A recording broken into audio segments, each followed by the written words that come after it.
We are tonight's entertainment. You can't handle the truth. The fire rises. Pizza time. You're a wizard, Harry. So it begins. You know how much I sacrifice? You think that's air you're breathing? Groovy. I don't have friends. I got family. We are sex people! 1, 2, 3, 4! Craft Services. Hey, Trent. Hi, Parth. You're looking well. I was just about to say you're looking well. What have you been eating most recently? Well, Trent, I believe I haven't told you this information. We had a cause for celebration. Viraaj, as if you may remember from a few episodes ago when we recorded, he took his SAT and we got the results back. I remember you picked him up from the SAT. Or you said you were going to, and then you got out of that responsibility. But I saw you on the day that Viraaj took his SAT, and we drank ice cream floats in your backyard. I think so? It was maybe the day after, I think, because was this after we'd shot that short?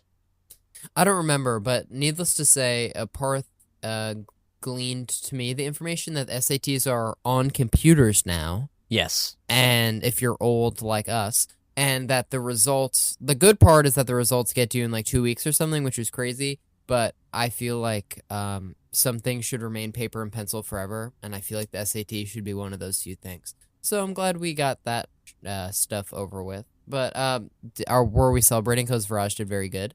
Viraaj got a 1530. Viraaj wants to take it again to get above a 1550. But yeah, 1530 as a base score. This is just like annoyingly good. Yeah, isn't it upsetting? What year is that? He's a sophomore. My super score, which is like the best math score you ever got and the best English you ever got put together, was a 1290. So there's a favorite child. Well, there wasn't before today, but now there certainly is. No, I mean, it's clear. If my parents would be like, "No, Parth, you're talented in other ways." But like, come on. Well, granted, Viraaj, correct me if I'm wrong, knew how to read when he was 2 or something. It's something ridiculous like that. Yes, we have video of him reading a book when he was 2, and it's not just memorization. I think you should cut yourself some slack then, because that's way ahead of schedule, brain-wise. Also, we're very proud of Viraaj. I don't mean to take away from his accomplishment and make it all about me. That's... I just happen to be very good at that. Yeah, and also he's probably just really good at that. And he's a smart cookie and a guest of the show. Yes, and a guest of the Scott Pilgrim discussion episode. But if you asked him to make a 15-minute long movie, he might hit some bumps along the road. Yeah, if you asked him to make a feature film, he might be at some point in the entire process, this is kind of hard. Yeah, at some point he may not know what to do. But tell Viraaj I said congratulations, because that's really awesome. And I will. It's his first time. So yeah, and he took one practice test. Doesn't that hurt? Doesn't that hurt a little bit on the inside? A lot of doors are about to open for Viraaj, which is awesome. Yes, no, it's amazing. But to celebrate, we went to a Korean barbecue place. Was that his choice? It should have been. It was his choice. Okay. I ended up having a fish rice salad bowl because I just recently had barbecue chicken rice bowl, and I was kind of I don't want this again, so I went for a different vibe. But it was very good. It was very good. A different vibe in the form of a different flesh from a different beast. Okay. What did you have to eat most recently? I played pickleball and worked up an appetite, and then I DoorDashed for a little bit. Very good. And then I was fantasizing about getting sushi from the grocery store. And it's you get $12 here, you get $9 there. And as you're going, you're like, there you go, that's the sushi. I just earned the sushi. Yeah. If I just go and buy the sushi, it'll be I never brought this person their McDonald's, and then I get sushi. And it's do you ever, after you work, you're craving to eat food out or get takeout somewhere, and then you're like, Well, I just worked today and I earned $150.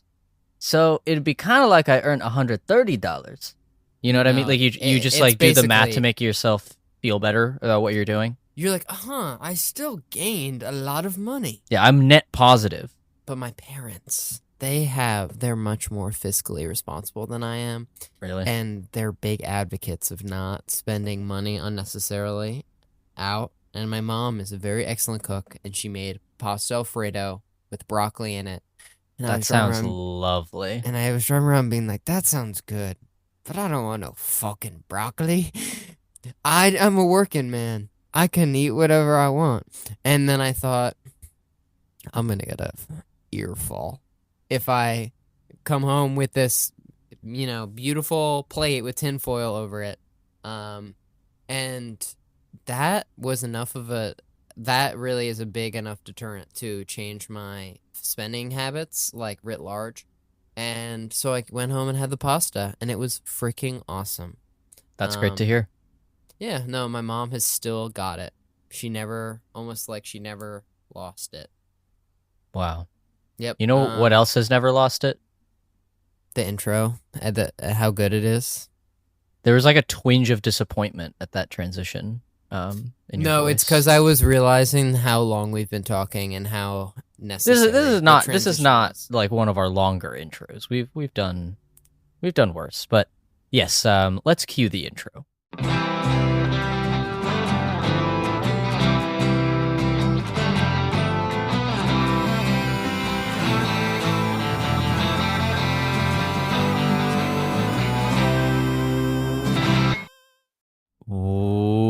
Welcome back to Craft Services, where we talk about the movies. Each week we talk about a film and hopefully have a crew member of that film to talk with us about their experience working on the picture. This week we have part 2 with cinematographer Matthew Temple of our film this week, Late Night with the Devil. What is this voice? Oh, God. Yeah, part 2, Matthew Temple. If you haven't listened to part 1, go check that out. That's out everywhere you listen to your podcast, but I'd be pretty surprised if you're listening to this episode without having listened to part 1. Yeah, just because part 1, it was the first half of the conversation, and so... And part 2 is just sort of going to be part 2 of the conversation. Continuation, yeah. So I'd say a natural segue before jumping into part 2 would be all of the information contained in part 1. But Trent, would you say part 2 of the interview is like awesome? Or yeah, no, it went really cool, cool. Really well. The whole time I was like, this is going really well, / this is really cool, / I enjoyed Late Night with the Devil, / really cool to be talking to the cinematographer. So I was thinking all those things. Wow. That's why sometimes my I didn't brain realize sputters a out. human was able to contain that much thought at once. No, my mom always brings up the fact, she says, Trent, there's no such thing as multitasking. You're just alternating between tasks. Let's just hop right into it. Yeah, let's cue the interview.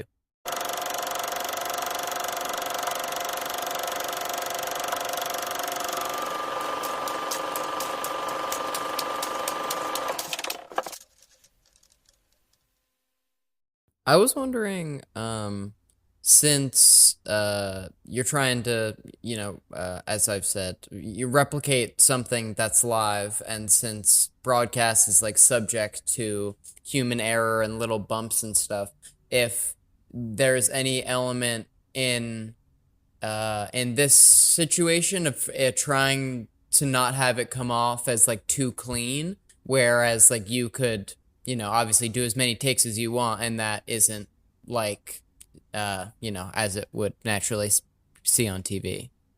Yeah, we were really keen to make it feel like any portion of the show that we shot in the studio stuff felt like it was one run, so it didn't feel like we'd gone back and done retakes of particular parts. And to that truth, one of my rules for the camera operating, and I actually wrote them out and gave them to the other two operators so that we all were on the same page.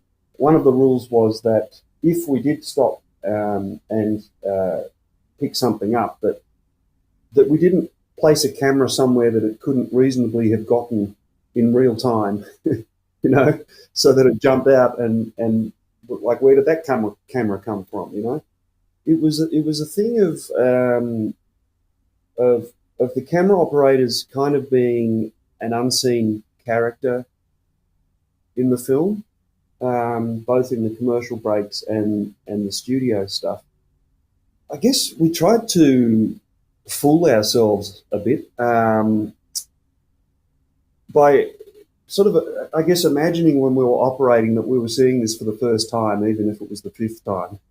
So I guess psychologically just trying to fool ourselves in that sense. And sometimes we do a straight take, if you like, and then Cameron and Colin might say, okay, guys, let's really mix it up this time. Just be a bit messier on this take. And then, they might use those sort of reframes or refocuses in the edit because we were too professional my first time round or something like that. So yeah, it was that. It was accepting or in fact encouraging things like because our sound recordist Manel and our boomy Aaron actually used a Fisher studio boom to record the sound as well as radio mics, I would say, and that boom would cast shadows, which were things I'd observed in the file footage of the time. The boom operator was constantly caught out by cameras widening suddenly if guests stood up or something like that. So we had that going on as well. We had booms sort of in shot and then at the last minute pulling out of shot. There was a whole sort of messiness to it that give it that live feel. I was wondering, just in terms of trying, like the movie feels very tight, and it does feel in real time. Were there any bits that you remember were maybe deleted or shortened significantly in the final product as opposed to what you shot? Not that I recall, no. But it's interesting when you're shooting something like this. It is a very tight film, you're right, and that's one of the things that really blew me away when I watched it for the first time, how tight it is and how fast it moves. It's got a kind of a slow burn at the start, and then after Christou bombs, for want of a better term, the movie just kind of goes on this exponential graph up to its crescendo. But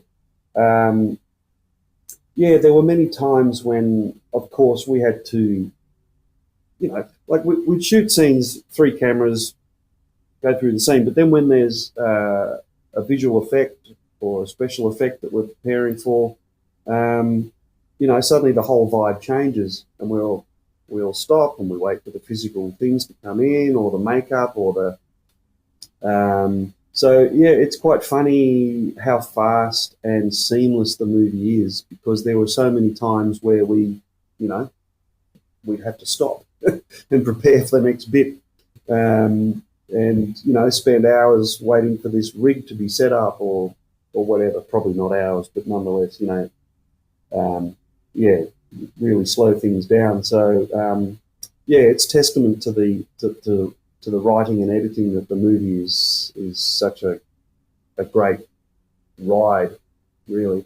We were wondering how and if during like the opening montage, like the first 8 minutes, and then like the interstitial montages, like through like the mixed media and like the zooms on the photos, how you as the DP are involved in the planning and execution of that. Well, again, it goes back to research and looking at how those opening monologues were performed in the day, and often they were a crane shot. So I sourced a crane that was actually period correct, believe it or not, although not exactly TV studio correct. It was at least period correct, and I was quite keen that we didn't use a crane in a again, this comes down to choices, like you could use the crane in so many ways, but the crane was kind of a cumbersome beast of a thing in that time. So it wasn't swooping across the audience and doing all these grand statements. It was used quite specifically. So I was keen that we used our crane quite specifically. So we didn't have an operator on the end of the crane as they would have in the day. We had a Ronin, so I was remotely operating that from the sidelines. But we had our key grip, our only grip, in fact, on the show, operating that crane, pushing wheels across the studio floor, and it had this kind of, it was on rubber tires, so it had a bit of a wiggle to it, which again was actually part of the vernacular of the 70s TV broadcast, where things weren't perfect. So those monologues were very much a part of the research and the verisimilitude of the piece.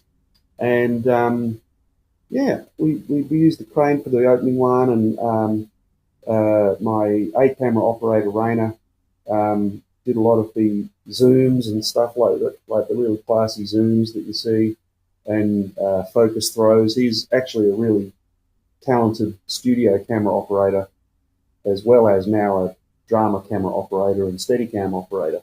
And my B camera operator, Alex Dupen, she's a professional studio camera operator. So I was very careful to choose two people who really knew what they were doing, because I was particularly rusty. You mentioned the Christou bombing scene, and in my notes I just have it as the Christou vomiting scene. Yeah. Could you talk a little bit about shooting that? Because I just shot blood effects for a movie, and it's very fun, but also very daunting. Yeah.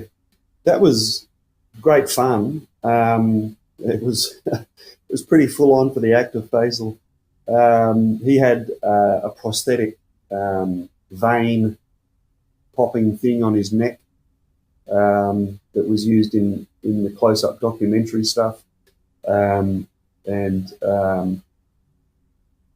dialogue is very funny when Carmichael Haig cops the vomit on his jacket.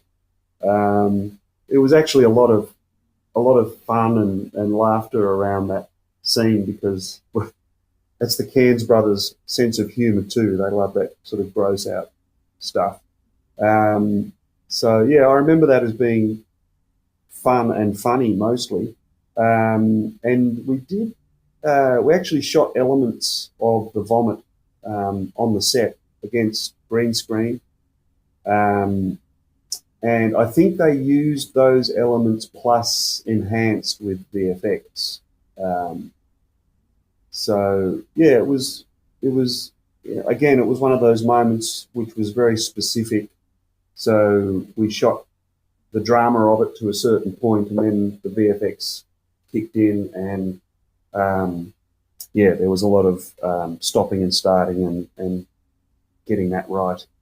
Sure. And then the other big sort of effects scene that I wanted to talk about was when Gus opens his body up and worms come out. Yeah. If you could talk about shooting that.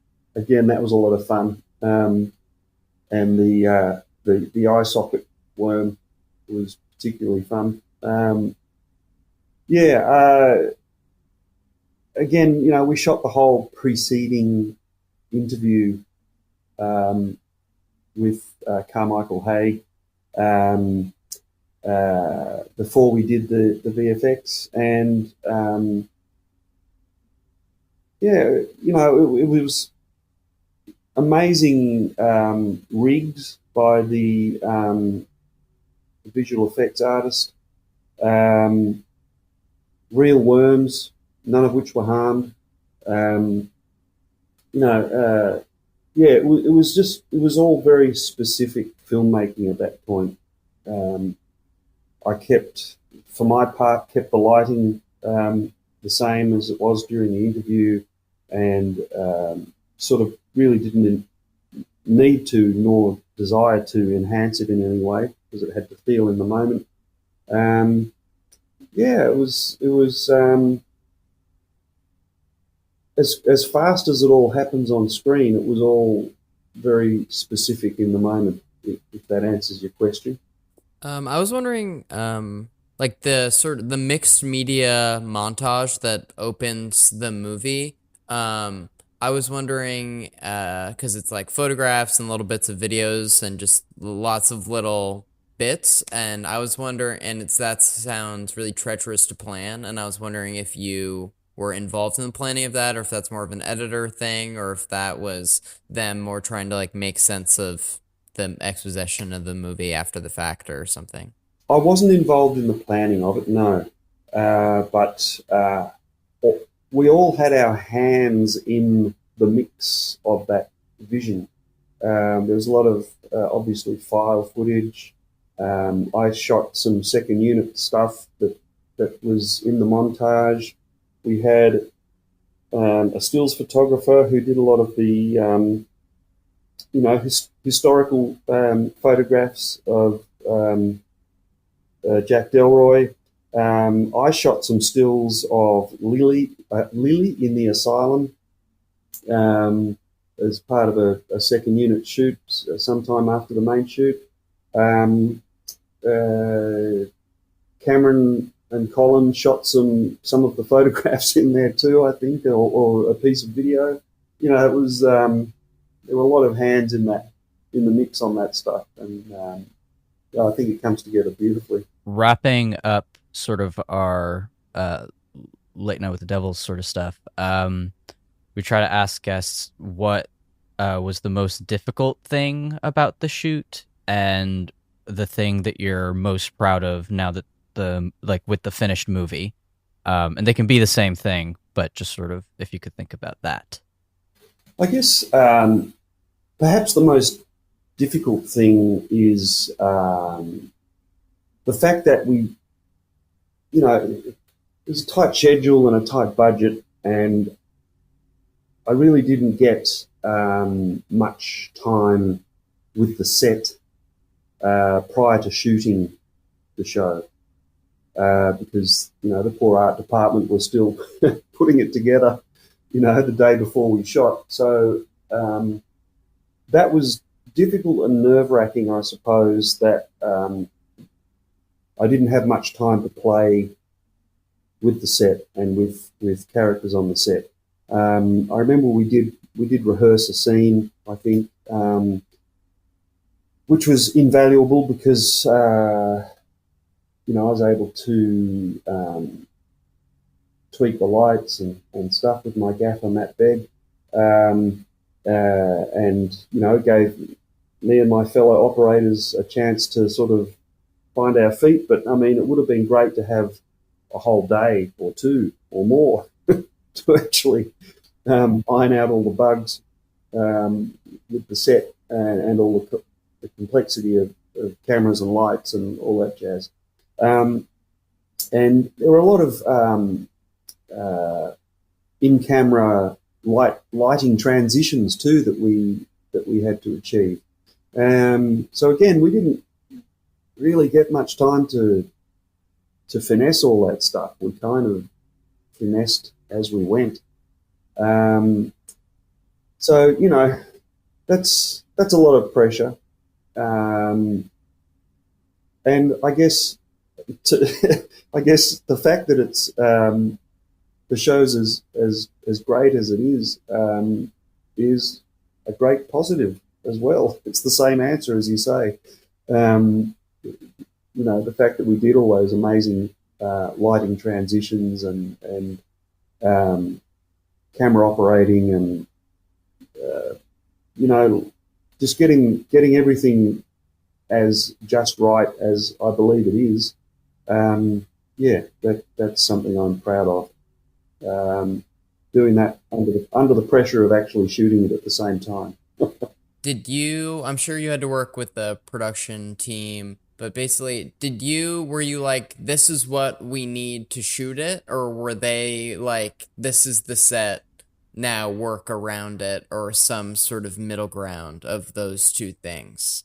Yeah, the production designer, Otello Stolfo, was really collaborative, and he had concepts of the studio early on.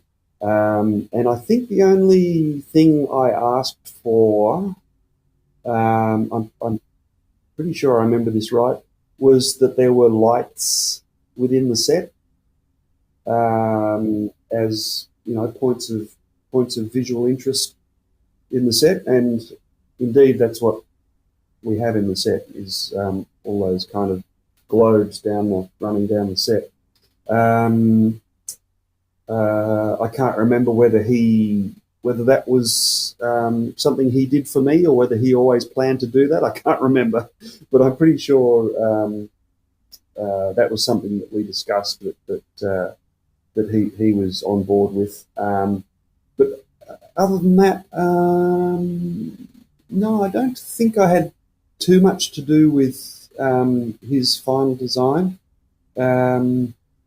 Only in as much as lighting it, I guess. And we talked about the transparency of the sets and what the sets would be made from, so that my gaffer and I could plan how we would light through the set. Lots of discussions about texture, color, and materials, I suppose, and the functionality of the sliding door and what we see beyond that. And we had a real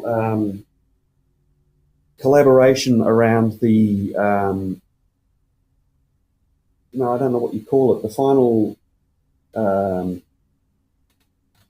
climax of the film with the kind of dream sequence stuff. And there was we were talking with Colin and Cameron and Otello about how we achieved that. And I think the Cairns brothers always wanted that to be a continuous sequence, but we weren't exactly sure how to achieve that. And yeah, it was the sort of 3 or 4 heads together working out mechanically how we could make that work. And actually, they were talking at one point about shooting it across the stage instead of through the middle of the set, which is how we eventually did that sequence, utilizing the sliding door and having people behind the set changing the set over. After we came through the sliding door, the door closes and the set changes behind the door, and then the door reopens and it's another set. So planning all that stuff with Otello and the Cairns brothers and my fabulous gaffer Matt, real-time lighting changes, all that stuff. It was a real massive collaborative effort to make that scene what it is. And I guess to your earlier question, I guess that's the thing I'm most proud of in that show is that incredible sequence. Since we're talking about a movie you worked on 2 years ago, what have you been working on more recently, and or what do you have coming out, or what are you lined up to do next? Currently, I'm working on a romantic comedy television series, and I'm in Darwin, in the northern tip of Australia, which is far from my home in the south of Australia. So we're amidst that shoot at the moment, and it's extremely hot and bright. 35 degrees every day. Parth, now I think it's time for the Big Kahuna. Yeah, okay. Yeah, don't be too scared by the Big Kahuna final question. It's just, what's the last great movie you watched? And it can be a first-time watch or a rewatch, but it has to be great. I reckon Zone of Interest is something I saw recently. It's kind of it's a mind-blowing film. I couldn't wait to get home and Take a shower. find Hug out. your kids. Yeah, I couldn't wait to get home and find out how they shot that film, because it was really something else, and something that as a visual person that I'm always really aware of is the sound design, and the sound design in that film is just something else. Oh gosh, what a dark film, and just the approach that they took to make it. I'm still flabbergasted, and the discipline with which it was made is something that really floats my boat. So that's something I've seen recently, and I'm still thinking about. Awesome. Yeah, I think that might have been the last movie I saw, Parth and I saw together. So Yeah. what a perfect end. Yeah, right. And I'm about to head out and see The Fall Guy for a bit of light relief. Parth and I saw Wait, that's true. We Yeah. saw The Fall Guy we were in 2 different showtimes, like 15 minutes apart in the same theater, like, and with like texting about what different parts of The Fall Guy we were at. Yeah. So enjoy. But thank you again to Matthew Temple. Of course, he's the cinematographer of our film for today, Late Night with the Devil. Thanks so much for being with us. It was lovely to talk to you both. Thank you.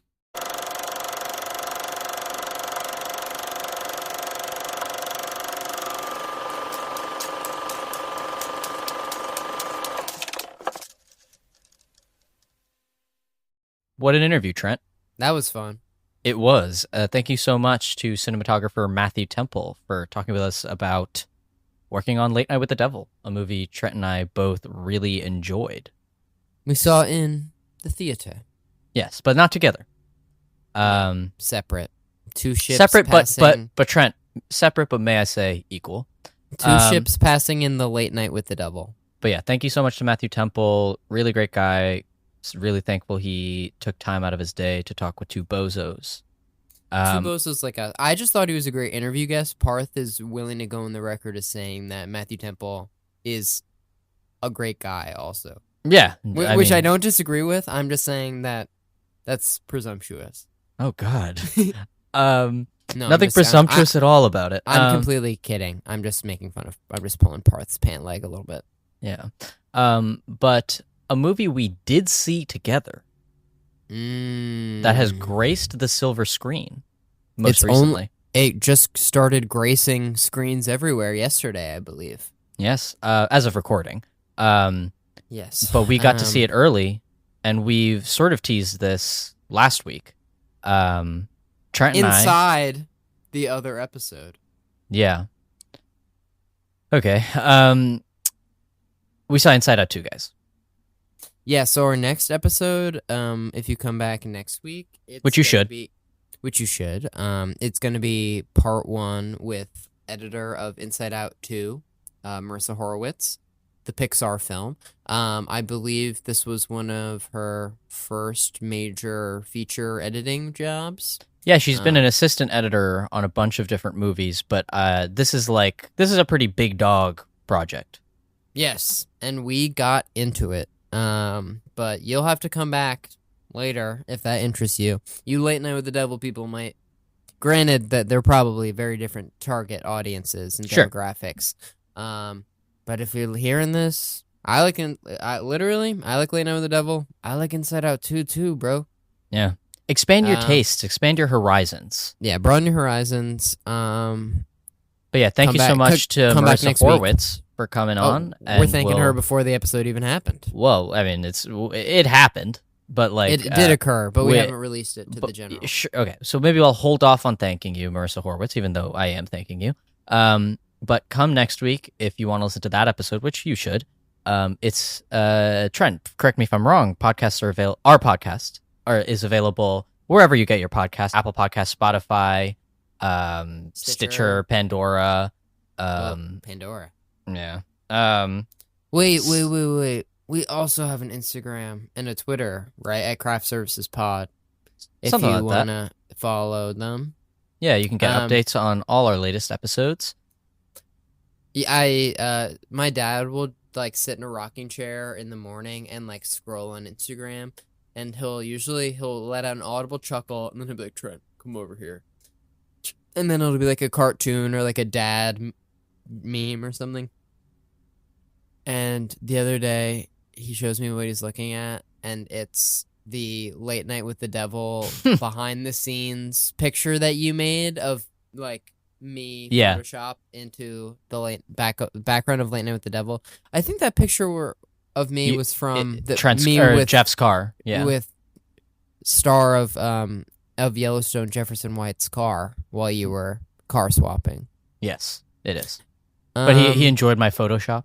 He did. Yes, I was like, I'm so happy that this is bringing someone this much joy. Yeah, because it means that maybe out there in the world, someone else is finding. Actually, pleasure I think in it as yesterday Sophia laughed at that photo. Like it came up on her feed, and she went, "Parth, that was funny."